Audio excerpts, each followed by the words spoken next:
বায়াতবদ্ধ জীবনে আমাদের করণীয়, এর উপরে চুলচেরা বিশ্লেষণ করে আপনাদের সামনে আপনাদের অতীতের কর্মকাণ্ডগুলোই আরেকবার শুধু স্মরণ করিয়ে দিয়ে আমাদেরকে সচেতন করার জন্য যে উজ্জীবনীমূলক বক্তব্য রেখেছেন, আমরা আমাদের শ্রদ্ধেয় মহানগরী আমিরকে শ্রদ্ধা এবং তার প্রতি কৃতজ্ঞতা জানাই। আল্লাহ তাআলার কাছে তার উত্তম জাযা কামনা করি, আল্লাহ যেন তাকে তার উত্তম জাযা দান করেন।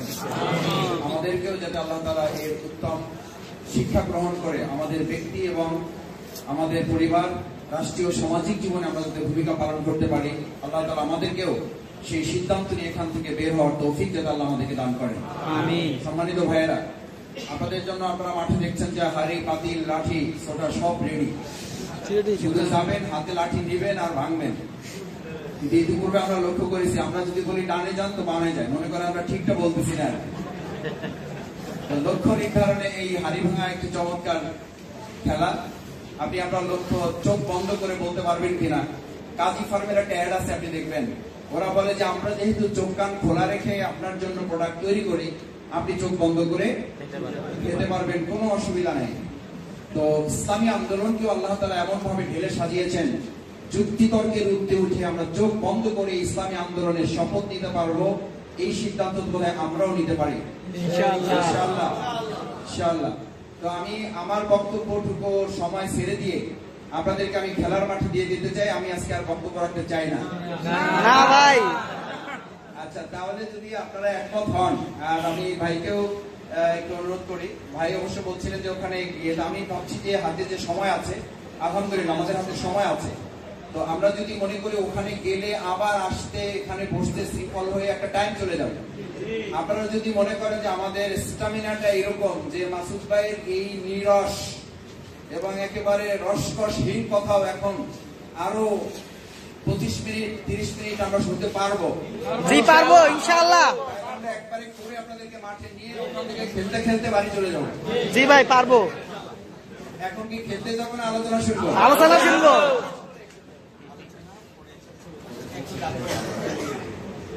গুরুভাই বলছিলেন যে দাঁড় করাতে, তো নির্দেশ যেহেতু দাঁড়াতে হবে, তো আমি মনে করি যে আপনারা আলোচনা যা শুনেছেন এটার উপরে ভিত্তি করে আপনারা আজকে রাত না আর বিগত আগামী রাতগুলো ঘুমাইতে পারবেন কিনা এটা আমার সন্দেহ আছে। আর বাকি আলোচনা যা হবে আশা করি যে আপনাদের ঘুম আমরা নষ্ট করতে সক্ষম হবো ইনশাআল্লাহ। ইনশাআল্লাহ। তারপর নির্দেশ এই দেখেন, হাত উপরে ফ্যান আছে কিন্তু 2 মিনিট।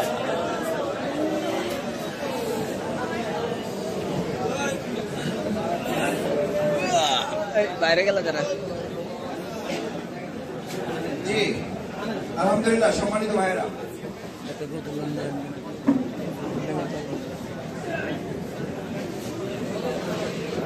ভাই বসলাম। বসা যায়? জি ভাই।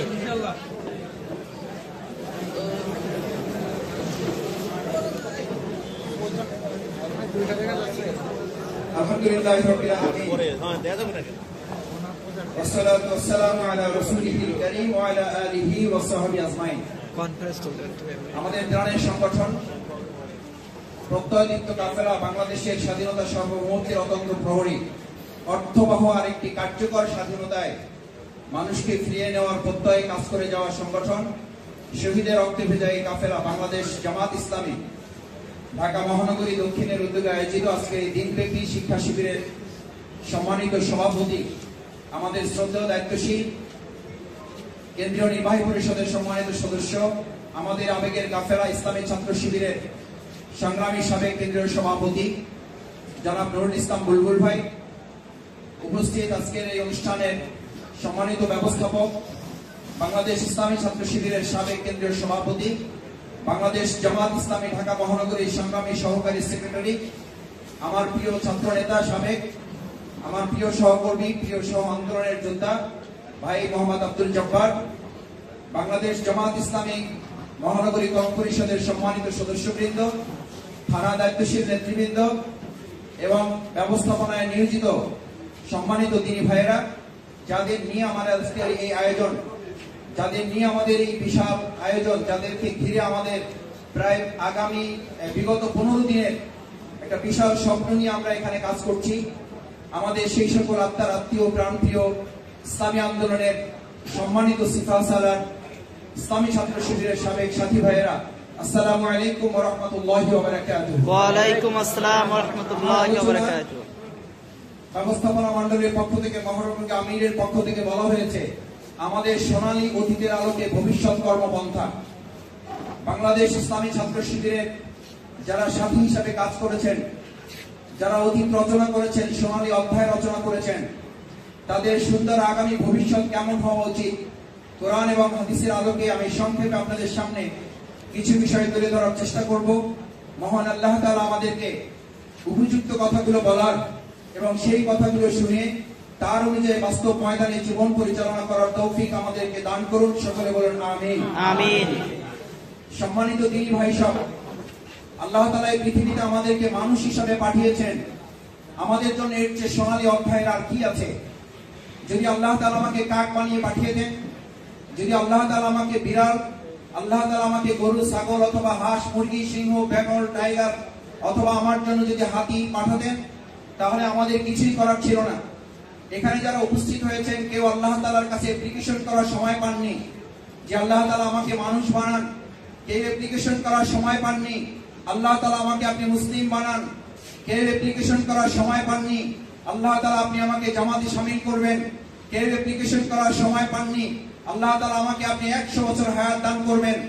এই সমস্ত অ্যাপ্লিকেশন করা ছাড়াই যে আল্লাহ তাআলা দয়া করে আপনাকে এতগুলো নিয়ামতের অংশীদার করেছেন, একজন মুসলিম উম্মাহ হিসাবে যদি আপনার জীবনকে জিজ্ঞেস করা হয় আপনার জীবনের সবচেয়ে সোনালী অতীত কি, তাহলে এক বাক্যে প্রথম আঙ্গুল উঁচু করে বলতে হবে আল্লাহ তাআলা দুনিয়াতে আমাকে মানুষ হিসাবে পাঠিয়েছেন।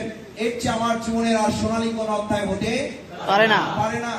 দ্বিতীয় সোনালী অধ্যায় হচ্ছে আল্লাহর কাছে নথি স্বীকার করে কথা বলতে হবে, আল্লাহ আমার জীবনের সোনালী অধ্যায় আমি বিসিএস পাস করছি তা নয়, আমার সোনালী অধ্যায় আমি বড় ব্যবসা করে আমি চেয়ারম্যান এমডি হয়েছি তা নয়, আমার সোনালী অধ্যায় আমি 5টা কোম্পানির ডিরেক্টর হয়েছি তা নয়, আমার সোনালী অধ্যায় আমি পিএইচডি করেছি, ডক্টরেট ডিগ্রি করেছি, আমি ইঞ্জিনিয়ার হয়েছি, আমি জেলা প্রশাসকে এসপি হয়েছি, ডিসি হয়েছি, এমপি হয়েছি, মন্ত্রী হয়েছি, জেলা পরিষদ চেয়ারম্যান হয়েছি। এর কোনো কিছুই আমার জন্য সোনালী অধ্যায় নয়। আমার জন্য দ্বিতীয় সোনালী অধ্যায় হচ্ছে ওয়াজতাবাকুম ওয়া হুয়া সাম্মাকুমুল মুসলিমিন। আপনি দয়া করে আমাকে মুসলিম জাতির অন্তর্ভুক্ত করেছেন। এর চেয়ে বড় নিয়ামত আমি মানুষ হিসাবে আমার জীবনের জন্য আর কিছু হতে পারে না। আমার জন্য দ্বিতীয় সোনালী অধ্যায় হচ্ছে আমাদের যাত্রা শুরু হয়েছে জাহান্নাম থেকে নাকি জান্নাত থেকে? আমাদের শুরু হয়েছে জান্নাত থেকে, আমাদের শেষ ইনশাআল্লাহ আবার জান্নাতে গিয়ে হবে।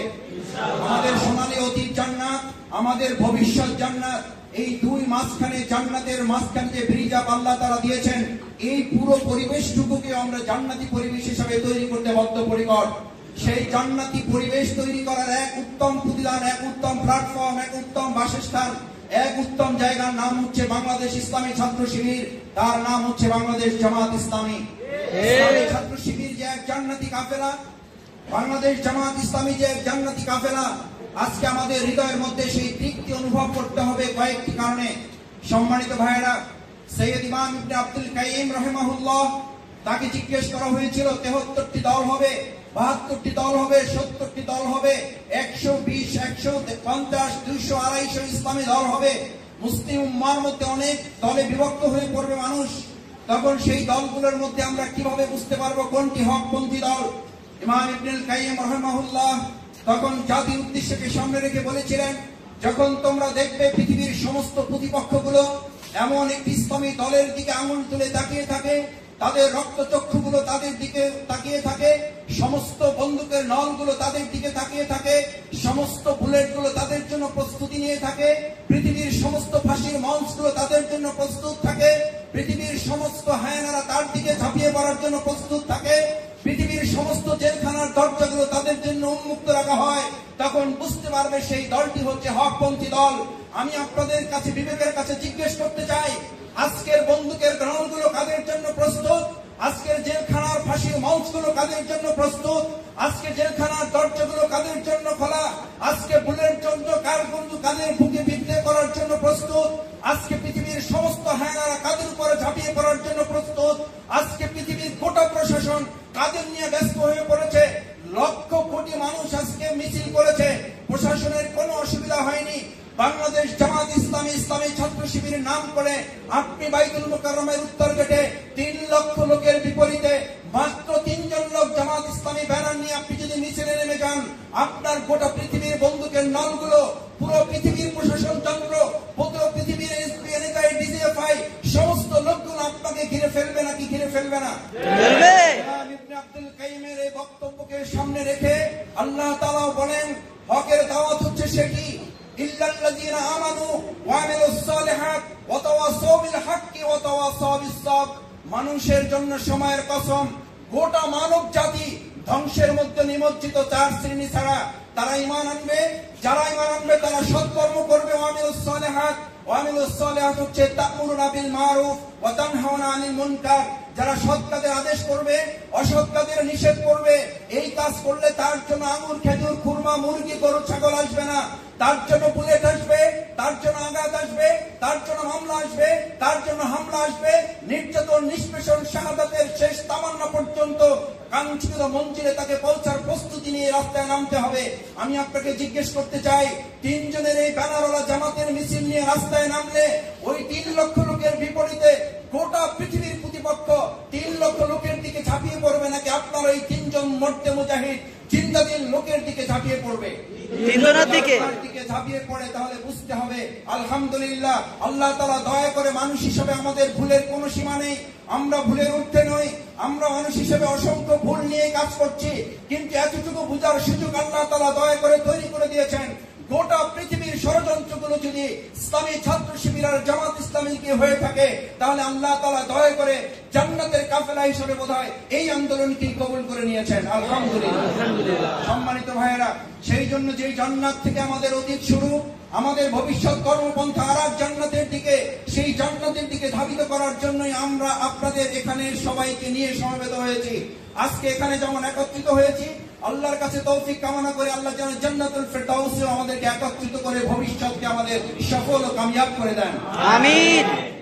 চতুর্থ যে বিষয়টি আমি আপনাদের উদ্দেশ্যে বলতে চাই, সম্মানিত ইসলামী আন্দোলনের জিন্দাদিল কর্মী ভাইয়েরা, বাংলাদেশে ইসলাম আজকে এমন একটা পর্যায়ে এসে পৌঁছেছে, আপনারা যদি সেই রাসূল করিম সাল্লাল্লাহু আলাইহি ওয়াসাল্লামের গজওয়ে হিন্দের হাদিসটি আজকে সামনে রাখেন, সুনানে আবু দাউদ, সুনানে ইবনে তিরমিজি গ্রন্থে পরিষ্কার বর্ণনা করা আছে, রাসূল করিম সাল্লাল্লাহু আলাইহি ওয়াসাল্লাম পূর্ব দিকে তাকিয়ে, আকাশের পূর্বের দিকে তাকিয়ে জোরে জোরে নিঃশ্বাস ফেলছেন। আর একজন সাহাবী এসে বলছেন, ইয়া রাসূলুল্লাহ, আপনি জোরে জোরে নিঃশ্বাস ফেলছেন কেন? কি দুশ্চিন্তা, কি উদ্বেগ, কি উৎকণ্ঠা আপনার মধ্যে উদয় হয়েছে? রাসূল করিম সাল্লাল্লাহু আলাইহি ওয়াসাল্লাম বললেন ওই সাহাবীর দিকে তাকিয়ে, আমি পূর্ব দিকে একটি বিজয়ের রেখা দেখতে পাচ্ছি।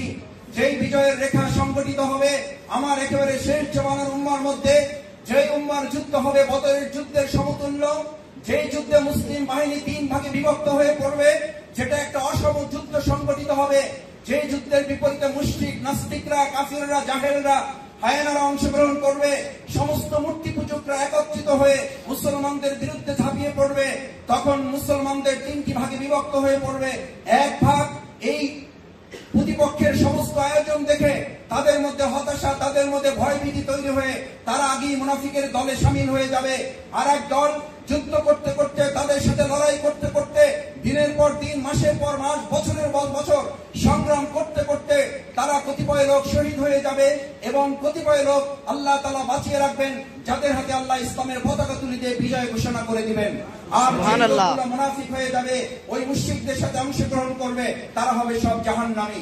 সম্মানিত ভাইয়েরা, আপনি আজকে যে ইন্ডিয়া, আমাদের পার্শ্ববর্তী প্রতিবেশী রাষ্ট্র ভারতের যে দৃশ্য আপনি অবলোকন করছেন, গতকাল থেকে না, বিগত কয়েক মাস কিংবা বছর ধরে, আমাদের কাছে কি হাদিস প্রমাণ করে না সেই যুদ্ধ এখনো কয়েক শত বছর বাকি?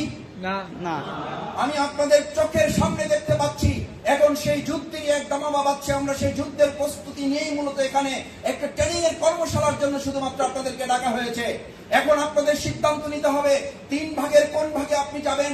আপনি মুশরিকের দলে অংশগ্রহণ করে ভয় ভীতি কৌশলের নামে মুনাফিকের দলে খাতায় নাম লেখাবেন, নাকি আপনি যুদ্ধ করতে করতে শাহাদাতের তামান্নায় উজ্জীবিত হয়ে চূড়ান্ত দরজায় অতিক্রম করবেন, নাকি আপনি এই যুদ্ধে অংশগ্রহণ করে করে বিজয়ের কাফেলায় কলেমার পতাকা উড্ডীন করে মেহেদী আলাইহিস সালামের বিজয়ের পতাকা হাতে দিয়ে ইসলামের বিজয়ের স্বাদ আপনি গ্রহণ করবেন। এই প্রস্তুতিটুকুর জন্য আপনি রোকন হবেন কি হবেন না, তার চেয়ে বড় কথা হচ্ছে আপনি এরকম একটি কঠিন সিদ্ধান্ত বাস্তবায়ন করতে হলে বায়াতের জিন্দেগি ছাড়া এই পরিস্থিতি মোকাবেলা করে আপনি কুফরি থেকে বেঁচে, মুশরিকি থেকে বেঁচে, নাস্তিকতা থেকে বেঁচে আপনি শাহাদাতের তালিকা অথবা বিজয়ীদের তালিকায় আপনি টিকে থাকতে পারবেন না। কারণ যে পরিস্থিতি আপনি মোকাবেলা করছেন সেই পরিস্থিতির যে স্রোত, সেই স্রোত কি আমার পক্ষে না বিপক্ষে? এটি কি অনুকূলে না প্রতিকূলে? যদি প্রতিকূলে হয়ে থাকে, প্রতিকূলে সাঁতার কাটা একজন ব্যক্তি ইসলামী আন্দোলনে কখনো যদি মনে করে যার সাঁতার কেটে আসছি একেবারে তো খারাপ না, সামনে তো আর মাত্র অল্প কিছু পথ বাকি, এই প্রতিকূল পরিস্থিতিতে প্রতিকূল স্রোতে কোনো সাঁতার কাটা ব্যক্তি যদি সামান্য সময়ের জন্য হাত পা ছেড়ে দিয়ে বিরতি নেওয়ার চেষ্টা করে, বিশ্রাম নেওয়ার চেষ্টা করে, আপনি আপনার বিবেকের কাছে জিজ্ঞেস করুন এই সাঁতার কাটা ব্যক্তির সাথে স্রোত কি আচরণ করবে? স্রোত কি শুধু তাকে পিছনে নিয়ে যাবে? স্রোতের টানে কি সে শুধু পিছনেই চলে যাবে? তার আগের জায়গায় কি শুধু বসবে, নাকি ওখানেই থেকে যাবে? নাকি স্রোতের টালমাটাল উত্তাল তরঙ্গমালায় সে স্রোতের সাথে মিশে গিয়ে হাবুডুবুকে এক সময় মৃত্যু মুখে পতিত হবে? ওখানে যেমন স্রোতের সাথে একজন মানুষ ফিজিক্যালি মৃত্যু মুখে পতিত হবে, আজকের এই উত্তাল তরঙ্গমালায় প্রতিপক্ষের এই পরিস্থিতি মোকাবেলায়, প্রতিকূল পরিস্থিতি মোকাবেলায় ইমানের জোর দাবি নিয়ে যদি আপনি চূড়ান্ত বায়াতের প্রস্তুতি নিয়ে, চূড়ান্ত সিদ্ধান্ত নিয়ে কঠিন সংগ্রামে সামনে এগোনোর সিদ্ধান্ত নিতে না পারেন, তাহলে আপনার প্রতিপক্ষের এই স্রোতেও ঠিক একইভাবে আপনি এমন ভাবে হারিয়ে যাবেন, ওখানে শারীরিক মৃত্যু ঘটবে আর এখানে মৃত্যু ঘটবে ইসলামের, এখানে মৃত্যু ঘটবে ইসলামের, ইমানের মৃত্যু ঘটবে। আপনার ইমানের মৃত্যু ঘটার এই কঠিন পরিস্থিতির মধ্যে আমি আজকে আপনাদের কাছে জানতে চাই, প্রিয় ভাইয়েরা, আমাদের সোনালী অতীত হচ্ছে আমাদের আদি পিতা হযরত আদম আলাইহিস সালাম, তার বিপরীতে ইবলিস। আমাদের সোনালী অতীত হচ্ছে হযরত ইব্রাহিম আলাইহিস সালাম, তার বিপরীতে নমরুদ। আমাদের অতীত হচ্ছে হযরত মুসা আলাইহিস সালাম, তার বিপরীতে ফিরাউন। আজকে আমাদের অতীত হচ্ছে সৈয়দ হাসানুল বান্না, তার বিপরীতে কামাল পাশারা। পৃথিবীর ইতিহাস বলে হযরত ইব্রাহিম আলাইহিস সালাম, হযরত আদম আলাইহিস সালাম, হযরত মুসা আলাইহিস সালাম, হযরত ইউসুফ আলাইহিস সালাম, আমাদের সৈয়দ হাসানুল বান্না, সৈয়দ কুতুব শহীদ, সৈয়দ বদরুজ্জামান নুরসি, সৈয়দ আবুল আলা মওদুদী মরহুম রাহমাতুল্লাহ আলাইহিরা, তাদের যে সোনালী অতীত তারা তৈরি করে গিয়েছেন, তার আলোকে যে সুন্দর ভবিষ্যৎ তৈরি হয়েছে।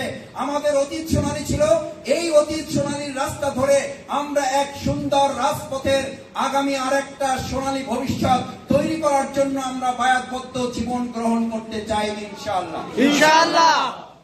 কারণ আপনার অতীত সোনালী, আপনি সোনালী অতীতের মানুষ। We have nicely glorious past. শুধু মুসলিমরা এই কথা বলতে পারে যে আমাদের একটা সোনালী অতীত আছে। হযরত ইউসুফ আলাইহিস সালামের একটা সুন্দর সোনালী অতীত, তার জেল জীবন তাকে শেষ করে দেয়নি। যাদের মাথায় ঢুকে আমাদের জেল জীবন আমাদেরকে শেষ করে দেয়, আমি আপনাদেরকে বলতে পারি আমাদের অনেকের অভিজ্ঞতা থেকে, হযরত ইউসুফ আলাইহিস সালাম জেল থেকে যেমন এক দেশের শাসক হয়ে বেরিয়েছেন, আমরা আমাদের এই প্রিয় মাতৃভূমি বাংলাদেশে যাদেরকে দিনের পর দিন, মাসের পর মাস, বছরের পর বছর জেল খাটানো হয়েছে, আমরা দৃঢ় কণ্ঠে বলতে চাই এটি আমাদের একটি ট্রেনিং পিরিয়ড ছিল, প্রশিক্ষণ ছিল। এই প্রশিক্ষণকে সামনে রেখে সুন্দর এমন এক ভবিষ্যৎ গড়ে তোলা হবে, যেই ভবিষ্যৎ বাংলাদেশের নেতৃত্ব দেবে এই জেল খাটা পর খাওয়া মানুষগুলো। কারণ আমাদের ইতিহাস বলে আর দুনিয়া ও সিজদুল লিল মুমিনিন, মুমিনদের সোনালী ইতিহাস হচ্ছে জেল জীবন, আর আমাদের জন্য অপেক্ষা করছে এক জান্নাত। এই দুনিয়াটাকে যারা জান্নাত মনে করবে তারা জাহান্নামী হবে, আর এই দুনিয়াটাকে যারা জেলখানা ভেবে এখানে কষ্টের জীবন বেছে নেবে তারা সেদিন জান্নাতি হবে। আমি আপনাদের কাছে জানতে চাই, সম্মানিত দিনী ভাই সব, বাংলাদেশ ইসলামী আন্দোলন, বাংলাদেশ জামাত ইসলামীর এই কাফেলায় আপনারা যারা নিজেদেরকে শামিল করেছেন, এই আন্দোলনে নিজেদেরকে অগ্রগামী করার জন্য আপনার সামনে হযরত খুবাইব রাদিয়াল্লাহু তাআলা আনহুর ইতিহাস আছে, আপনার সাথে হযরত হামজা রাদিয়াল্লাহু তাআলা আনহুর ইতিহাস আছে, আপনার সামনে হযরত বেলাল রাদিয়াল্লাহু তাআলা আনহুর ইতিহাস আছে, আপনার সামনে আমাদের প্রিয় শহীদ কাফেলা বাংলাদেশ ইসলামী ছাত্র শিবিরের আমাদের প্রিয় শহীদ আব্দুল মালিকের ইতিহাস জড়িত। যেই মালিক ভাই ঢাকা বিশ্ববিদ্যালয়ের ক্যাম্পাসের চেয়ে ইসলামী ছাত্র সংঘের ক্যাম্পাসকে অনেক বেশি পছন্দনীয় মনে করতেন, ভালোবাসতেন, সেই শহীদ আব্দুল মালিকের ছাত্র সংঘ আজকে বাংলাদেশ ইসলামী ছাত্র শিবির, সেই শিবির পার হয়ে আজকে বৃহত্তর আন্দোলন বাংলাদেশ জামাত ইসলামী, আপনারা এই জায়গায় এসে পা রেখেছেন। আমি আপনাদের কাছে যদি জানতে চাই, বাংলাদেশ ইসলামী ছাত্র শিবির ব্যর্থ হোক এটি আপনারা সবাই চাচ্ছেন? যদি না চেয়ে থাকেন তাহলে আপনাদের এই সমস্ত ভাইদেরকে আমি প্রায় মাঝে মধ্যে আলাদা আলাদা যখন থানায় প্রোগ্রাম হয়েছে আপনাদের কাছে আমি বিনয়ের সাথে জানতে চেয়েছিলাম, প্রিয় ভাইয়েরা, ছাত্র শিবিরের জন্য তৈরি হয় নাই। মাওলানা মরহুম মওদুদী রহিমাহুল্লাহ, ওনাকে জিজ্ঞেস করা হয়েছিল আপনি গোটা পৃথিবীর মানুষের জন্য কি কি করেছেন? বলেছেন, আমি তেমন কিছুই করে যেতে পারি নাই, আমি মাত্র 3টি সোনালী অতীত রেখে যাচ্ছি। নাম্বার 1, গোটা পৃথিবীর মানুষের কাছে কোরআনকে একটা মডেল কোরআন হিসাবে, গোটা মানব জাতি পূর্ণাঙ্গ জীবনের চিত্র হিসাবে আমি তুলে ধরে একটা তাফসীর লিখে যাচ্ছি, সেটার নাম হলো তাফসীরুল কোরআন। কোরআনের আগে গোটা পৃথিবীর মানুষ কোরআন পড়ে বুঝতে পারতো না যে কোরআন দিয়ে কি করা যায়, অর্থনীতি পরিচালনা করা যায়। মওদুদে মরহুম রহমাতুল্লাহ তাফসীর করার আগে কেউ জানতে পারতো না কোরআন দিয়ে সংস্কৃতি চালানো যায়, কোরআন দিয়ে টেলিভিশন চালানো যায়, কোরআন দিয়ে সিনেমা হল চালানো যায়, কোরআন দিয়ে সেনাবাহিনী চালানো যায়, কোরআন দিয়ে সংসদ চালানো যায়, কোরআন দিয়ে মসজিদ চালানো যায়, রান্নাঘর চালানো যায়, কোরআন দিয়ে পৃথিবীর সমস্ত রান্নাঘর থেকে শুরু করে সংসদ এবং গণভবন, বঙ্গভবন পর্যন্ত মাঝখানে সমস্ত কার্যক্রম কোরআন দিয়ে চালানো যায়। মাওলানা মওদুদের এই তাফসীরের আগে এটা পৃথিবীর মানুষের কাছে অজানা ছিল কিছুটা, সেই রাস্তা তিনি উন্মুক্ত করেছেন। দ্বিতীয় বলেছেন, আমি গোটা পৃথিবীর মানব জাতিকে এক জায়গায় করে একটি ইসলামিক ফ্রন্ট তৈরি করার জন্য বাংলাদেশ জামাত ইসলামীর এই আন্দোলনের ডাক দিয়েছি। তাদের মূল লক্ষ্য হবে সমস্ত আনুগত্য থেকে তারা বের হয়ে এসে এক আল্লাহর দাসত্ব করার জন্য প্রস্তুতি নেবে। আলহামদুলিল্লাহ, বাংলাদেশ জামাত ইসলামী সেই কাফেলার নাম, যেই কাফেলা পৃথিবীর সমস্ত আনুগত্য থেকে বের হয়ে আমরা শুধুমাত্র কার আনুগত্য করি? আল্লাহ। এই আনুগত্য করলে জামাতের লাভ না আপনার লাভ? আমার। আল্লাহ তাআলা দেখেন গোটা পৃথিবীকে কতটা অনুগত করেছেন বলে আপনার জন্য সহজ। আজকে এই গোটা পৃথিবীর আনুগত্যের সিস্টেমটা যদি 1 সেকেন্ডের জন্য আনুগত্যের সিস্টেমটা যদি ফেল করে, তাহলে পৃথিবীটা উপযুক্ত থাকবে না, আপনার জন্য অনুপযুক্ত। মারাজাল বাহরাইনি ইয়ালতাকিয়ান, তারপর কি? বাইনাহুমা বারযাকুল লা ইয়াবগিয়ান।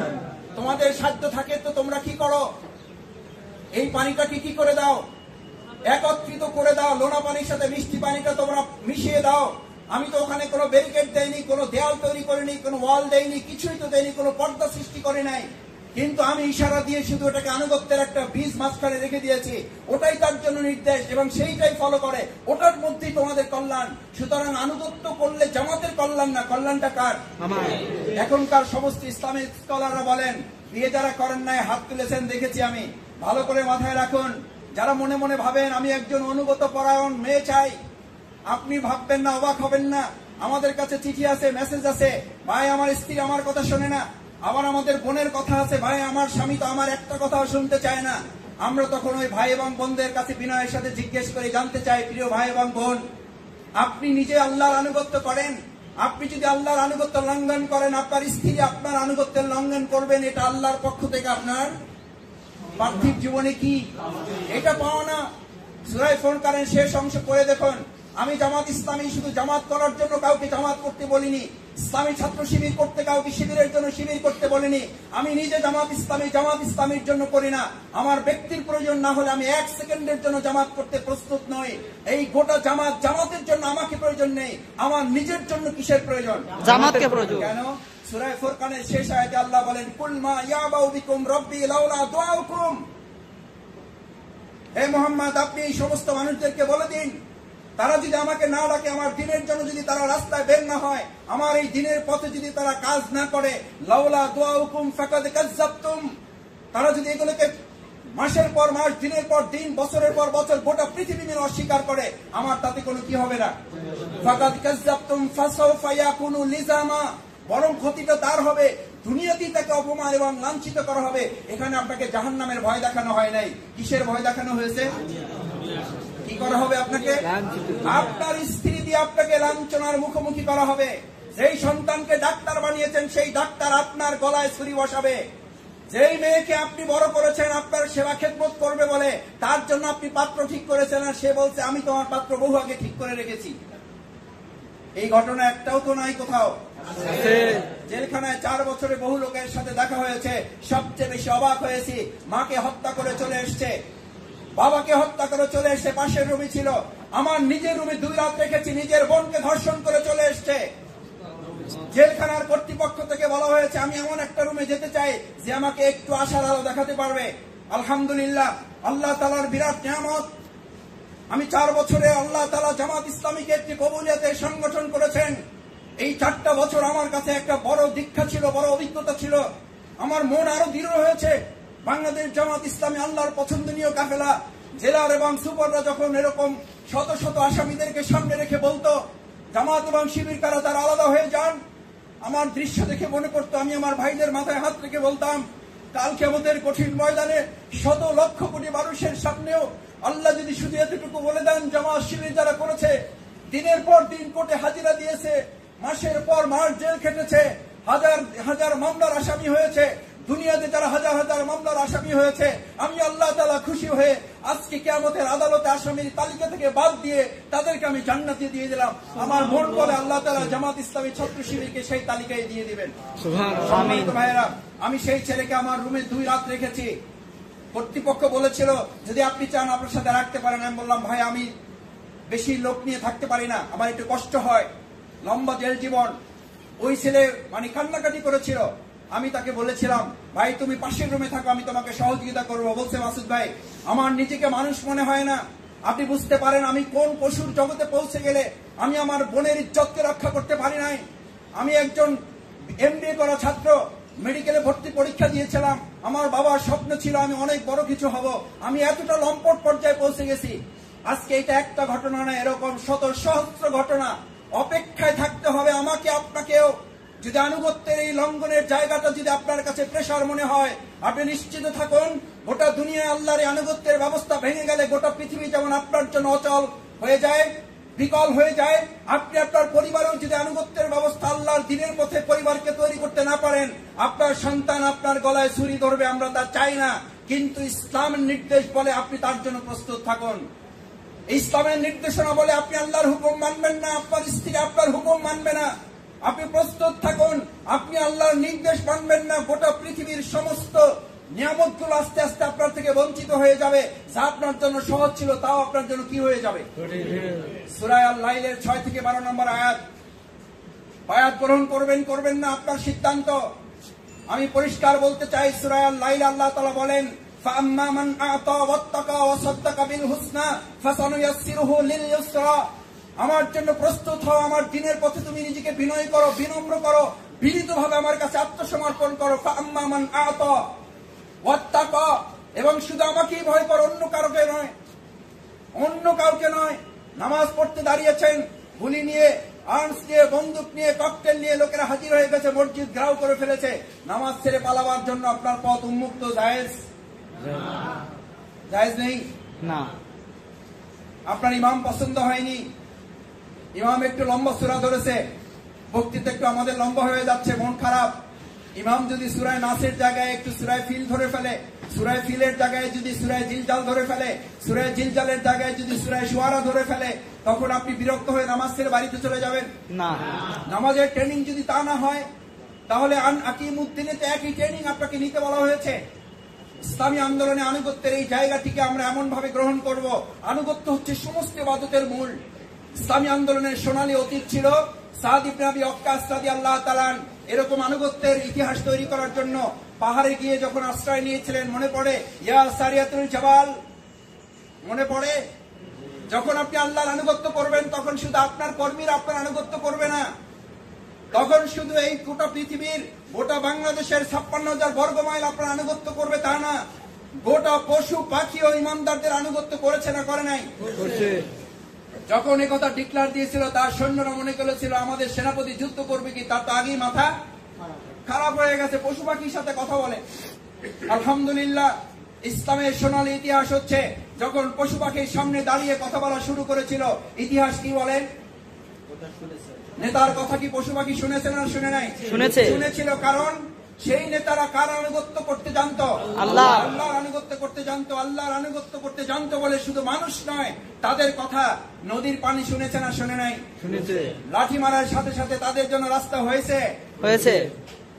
আলহামদুলিল্লাহ, আজকে সিদ্ধান্ত গ্রহণ করুন, ওরকম নিষ্ঠুর আনুগত্য আমি করতে চাই, ওরকম নিঃসংকোচ আনুগত্য আমি করতে চাই, আমি এরকম আনুগত্য করতে চাই। আমি শুধু স্বপ্নে দেখেছি আমার সন্তানকে জবাই করতে হবে, দ্যাটস এনাফ। জবাই করার জন্য প্রস্তুত।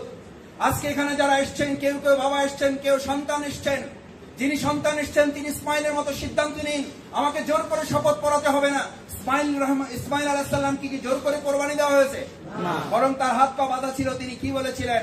জবাই করার আগে আমার হাত পায়ের বন্ধন কি করে দেওয়া হোক, করে দেওয়া হোক। কারণ আল্লাহ যদি জানতে চান, আল্লাহ যদি জানতে চান তুমি তো জবাই হতে চাও নাই, তোমার তো হাত পা বাঁধা, ইব্রাহিম আলাইহিস সালাম পিতার দিকে তাকিয়ে সন্তান বলেছিল, বাবা আপনি আপনার চোখের বন্ধন খুলে ফেলুন, কারণ আল্লাহ যদি জানতে চান সন্তানের দিকে মহব্বত করে তাকিয়ে তুমি তোমার সন্তানকে জবাই করতে পারো না বলে চোখ বেঁধে নিয়েছিলে। ইব্রাহিম আলাইহিস সালাম চোখের বন্ধন খুলে দিয়েছিলেন। ইসমাইল আলাইহিস সালাম হাত পায়ের বন্ধন খুলে দিয়ে নিঃশঙ্ক চিত্তে আনুগত্যের বন্ধন তৈরি করার জন্য যে সোনালী অতীত আপনার সামনে প্রস্তুত করে রেখে গেছেন, আজকের এই কাফেলার এই সদস্যদের, এই দিন ভাইদের কাউকে ইব্রাহিম হয়ে অভিভাবকের ভূমিকায় যেতে হবে, কাউকে সন্তান হয়ে হযরত ইসমাইলের আনুগত্যের রাস্তায় আমাদেরকে সোনালী আর এক সুন্দর ভবিষ্যৎ বিনির্মাণের চূড়ান্ত অঙ্গীকার আমাদের গ্রহণ করতে হবে ইনশাআল্লাহ। প্রিয় ভাইরা, চতুর্থ যে কথাটি আমি আপনাদের সামনে বলতে চাই, মহানগরী আমি বিস্তারিত কথা বলেছেন, আমি শুধু আপনাকে আর কয়েকটি পয়েন্ট বলে আমার বক্তব্য ইতি টানব। বাংলাদেশে আজকে যে পরিস্থিতি বিরাজমান, আমরা আমাদের পার্শ্ববর্তী রাষ্ট্রে যারা মুসলিমদের উপর নির্যাতন করে, আমাদের দেশে যারা নির্যাতন করে, গুম করে, খুন করে, আমরা তাদেরকে বলি মসজিদে আপনি আগুন দিয়েছেন, লাভ নেই। এরকম আগুন চায়নারাও দিয়েছিল। যেই চায়নাবাসী, যেই চায়নার লোকেরা মসজিদে আগুন ধরাতো, মসজিদগুলো ভেঙে তাদের অফিস নির্মাণ করত, যেই চায়নাওয়ালারা মুসলমানদেরকে ধরে ধরে নির্যাতন করে মৃত্যুর মুখে ঠেলে যেত, আজকে সামান্য এক ছোট্ট ভাইয়ের আছে, তারা আজকে বাধ্য হয়েছে মসজিদে আশ্রয় নিয়ে মুসলমানদের সাথে কাঁধে কাঁধ মিলিয়ে মহান আল্লাহর কাছে হাত তুলতে। সুতরাং যারা মসজিদ ভাঙছ তাদেরকে হুঁশিয়ার করে দিতে চাই, মসজিদ ভেঙে লাভ নেই। শেষ পর্যন্ত তোমাদের চেয়ে অনেক বড় বড় হাতিওয়ালাদের এইরকম মসজিদে এসে আশ্রয় নিয়ে প্রাণ বাঁচাতে হয়েছে। প্রিয় ভাইয়েরা, এটার জন্য বলছি ইসলাম রাইজিং ইজ রিলিজিয়ান। ইসলাম বিজয়ী একটা সংগঠন, বিজয়ী একটা ধর্ম। ইসলামকে হারাবার মতো কেউ নেই, ইসলাম জিতবেই। এখন আপনি সহ নাকি আপনি ছাড়াই, সেটা হলো আপনার সিদ্ধান্ত। আপনাকে সিদ্ধান্ত নিতে হবে। তিলকাল আইয়ামু নুদাবিলুহা বাইনান নাস। আমাদের অনেকেই জিজ্ঞেস করে, মাসুদ ভাই পরিস্থিতি কি আর ভালো হবে? হবে? পরিস্থিতি ভালো হবে ইনশাআল্লাহ। আমি আপনাদের সাথে একমত না, আমি আপনাদের সাথে একমত না। এখন যেটা আছে সেটা আমাদের জন্য কি ভালো? কেন ভালো নয়? মাছ কোথায় থাকতে পছন্দ করে? পানিতে। ওই মাছকে যদি আপনি একটা প্লেটে রাখেন, তার নিচে কিছু সোনা রাখেন, তার নিচে কিছু রূপা রাখেন, তার উপরে কিছু হীরকখণ্ড রাখেন, পানি নাই। সোনা, রূপা, হীরা, জহরত দিয়ে মাছটা একটা প্লেটের উপরে রেখে রেখা তারে যদি বলেন আসসালামু আলাইকুম ভাই মাছ ভালো আছেন, আপনার আমি পানি কাদা দিতে পারি নাই, কিন্তু কি দিছি? সোনা। সোনা দিয়েছি। আমি আপনাদের হাসির জন্য বলি নাই। কোরআনে আপনার যে রাস্তার কথা বলা হয়েছে সোনালী এবং ভবিষ্যৎ যে রাস্তার স্বপ্ন আপনাকে দেখানো হয়েছে, সেই রাস্তার নাম কি? সেই রাস্তার নাম কি সোজা রাস্তা নাকি বাঁকা রাস্তা? সেটা কি কণ্টকাকীর্ণ নাকি ফুল বিছানো? কণ্টকাকীর্ণ। যদি কণ্টকাকীর্ণ ফুল বিছানো না হয়, যদি কণ্টকাকীর্ণ হয়, তাহলে তো এইটাই that is way, right way. এই রাস্তার পরিচয় তো আপনাকে দেওয়াই হয়েছে। ওয়ালাকাদ কুযযিবাত রাসূলুম মিন ক্বাবলিকা ফাসাবারু। ইতিপূর্বে যারা এই দিন কায়েমের আন্দোলনে এসেছে প্রত্যেকের রাস্তা পাড়ি দিতে হয়েছে, তোমাকেও দিতে হবে, আপনাকেও দিতে হবে। আমি আমাদের অনেক অভিভাবকদেরকে অনেক সময় জিজ্ঞেস করি, আপনার সন্তানকে স্কুলে ভর্তি করেছেন, 1 বছর চলে গেছে, কোনো পরীক্ষা নাই, আপনি খুব খুশি না বেজার? 1 বছরে কোনো পরীক্ষার সন্তানের খবর পান নাই, খুশি না বেজার? বেজার। এমন একটা স্কুলের খবর পেয়েছেন পরীক্ষা ছাড়াই পাশের ব্যবস্থা, সার্টিফিকেট বিতরণ করবেন, হাত জাগান। বরং এখন স্কুলের নামই দেওয়া হয়েছে টিউটোরিয়াল স্কুল। কি স্কুল? পড়াশোনা নাই, শুধু কি? শুধু পরীক্ষা। এরকম স্কুলে 5,000 টাকা বেশি দিয়ে ভর্তি করাচ্ছেন। তার মানে আপনি ক্লাস চাচ্ছেন যা, তার চেয়ে কি বেশি চাচ্ছেন সন্তানের জন্য? কি মজার ব্যাপার দেখুন। দুনিয়ার সামান্য সার্টিফিকেট সফলতার জন্য পরীক্ষার পর পরীক্ষা আপনি পছন্দ করেন। আর যে জান্নাতের স্বপ্ন আপনি দেখেন, সেই জান্নাতের রাস্তায় আপনি চলবেন। অতীতের ইতিহাস যারা রচনা করেছে, যারা সারা মোবাশশারা হয়েছে, তারা তো জীবনের প্রত্যেকটি কদমে কদমে পরীক্ষা চেয়েছেন, পরীক্ষার মধ্যে জীবন বাঁচাতে চেয়েছেন। তারা তো যুদ্ধকে ভালোবেসেছেন। তাদের সাধ্যে সঙ্গী ছেড়ে, তাদের বাসর রাত ছেড়ে, তাদের স্ত্রীকে স্পর্শ করে গোসল করার সময় পর্যন্ত নষ্ট না করে যুদ্ধের ময়দানে শহীদ হয়ে যারা গিয়েছেন, তাদের জন্যই তো জান্নাতের সুখবর। আপনি সেই দলের না সেই দলের বিপরীতের? সেই দলের। তাহলে আপনি আর কোন ভালোর দিকের, কোন ভালো সময়ের কথা আমাকে শোনাচ্ছেন? কোন ভালো সময়ের কথা শোনাচ্ছেন? হ্যাঁ, কিছু খারাপ ছাত্র থাকে, পরীক্ষার ডেটের কথা শুনলেই, পরীক্ষার ডেট শুনলেই জ্বর আসে, বুঝতে হবে সে ভালো ছাত্র।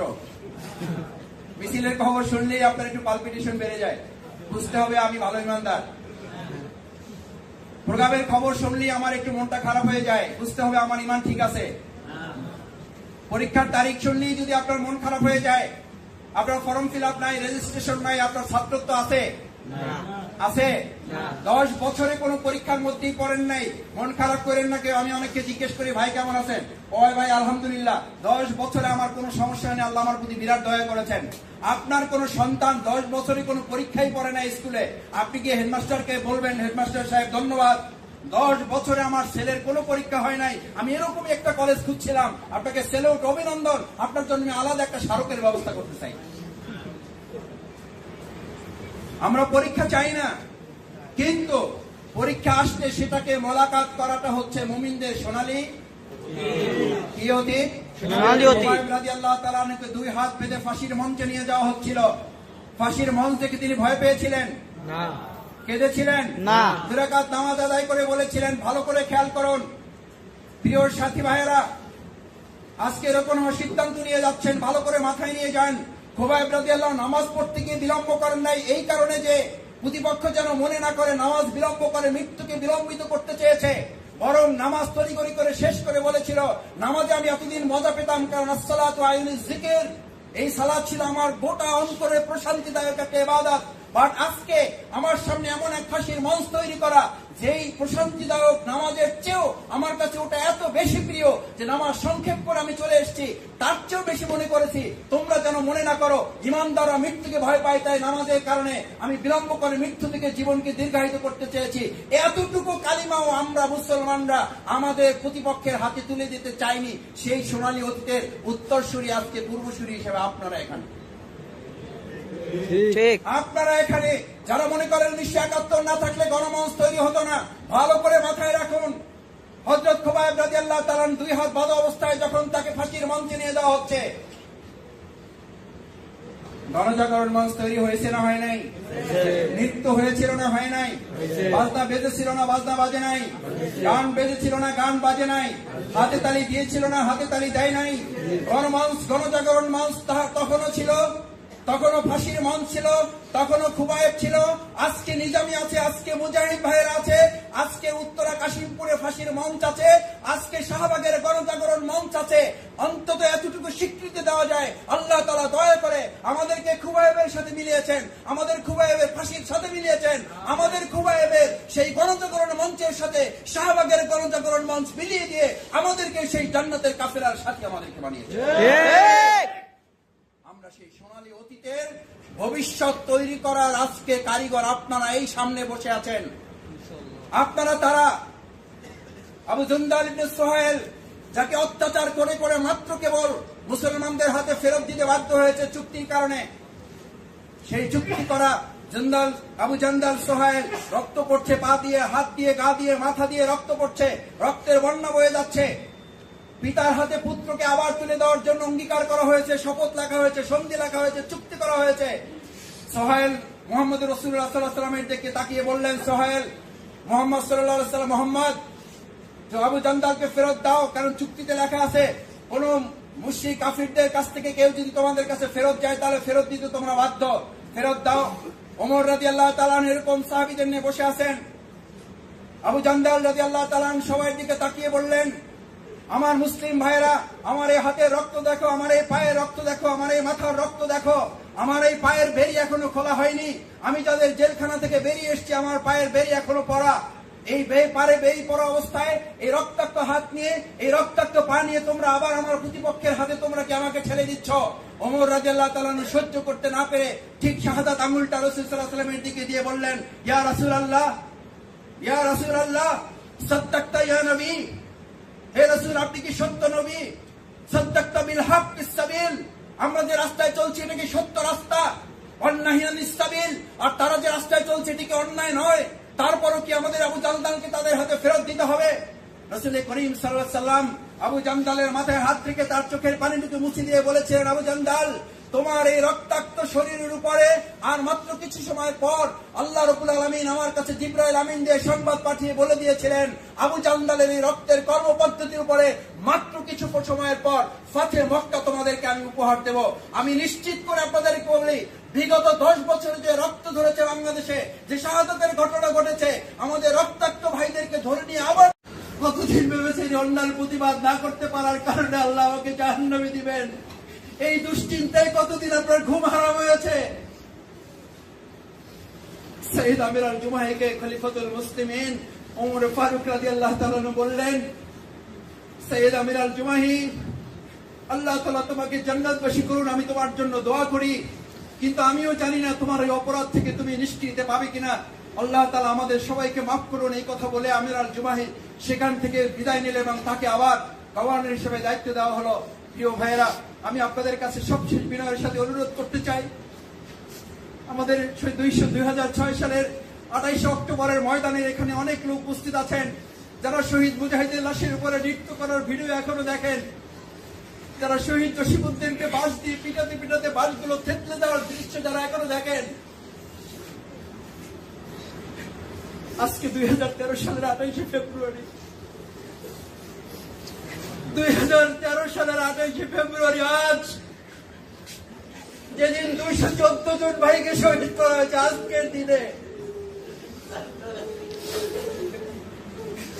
টেলিভিশনের পর্দায় চোখ রাখা যাচ্ছিল না। সাইদি সাহেবের রায় হয়েছিল, আজ 214টা তাজা প্রাণ আজকে মেরে ফেলা হয়েছে, গুলি করে পাখির মতো হত্যা করা হয়েছে। সেই দৃশ্য দেখে যদি আপনি 1 মিনিটের জন্য, 1 দিনের জন্য সেন্সলেস না হয়ে থাকেন, আপনার ইমানের কাছে প্রশ্ন, আপনি কি নামাজ পড়েন, কি রোজা রাখেন, কি ইমানের দাবি করেন, কোন জান্নাতের আশা আপনি করে বসে আছেন? যেই সৈয়দ আমির আল জুমাহি এত তেজদীপ্ত ঈমান নিয়ে রাসূল সাল্লাল্লাহু আলাইহি ওয়াসাল্লামের সাথে এত যুদ্ধে অংশগ্রহণ করেছেন, তিনিও যদি একটা ঘটনাকে পর্যবেক্ষণ করে সেন্সলেস হয়ে পড়েন যে আমি কি জবাব দিব। আর আজ 2013 সালের 28 ফেব্রুয়ারি 214 জনের বিপরীতে আমার শ্রদ্ধেয় আমির এখানে থাকলে ভালো হতো। আমার শ্রদ্ধেয় আমিরকে সামনে রেখে আমি আজকে দেখাতে চাই, 2013 সালের 28 ফেব্রুয়ারি আমরা 214 জন হারিয়েছি, তার বিপরীতে আল্লাহ তাআলা আজকে আমাদেরকে এখানে 400 জনকে দান করেছেন। আমরা 214 জনের শাহাদাতের আজকের এই দিনে 2013 সালের 214 জনের শাহাদাতের এই দিনে রক্তের বদলা নেওয়ার জন্য নয়, রক্তের প্রতিদানে, রক্তের একটা বাংলাদেশ কায়েমের জন্য নয়। যেদিন তারা রক্ত দিয়েছিলেন, যেই সাইদি সাহেবকে এখনো জেলখানায় রাখা হয়েছে, যিনি স্বপ্ন দেখেন বাংলাদেশকে রক্তের উপর একটা ইসলামী আন্দোলন প্রতিষ্ঠিত হবে, সেই বিপ্লব করার জন্য চূড়ান্ত একটা অঙ্গীকার নিয়ে 214 জনের বিপরীতে 400 জন আজকে এখান থেকে আমরা ঢাকা মহানগরীকে কাঁপিয়ে তুলে বাতিলের আতঙ্ককে মোকাবেলা করে গোটা রাজপথকে আমরা আজকে মোকাবেলা করার সিদ্ধান্ত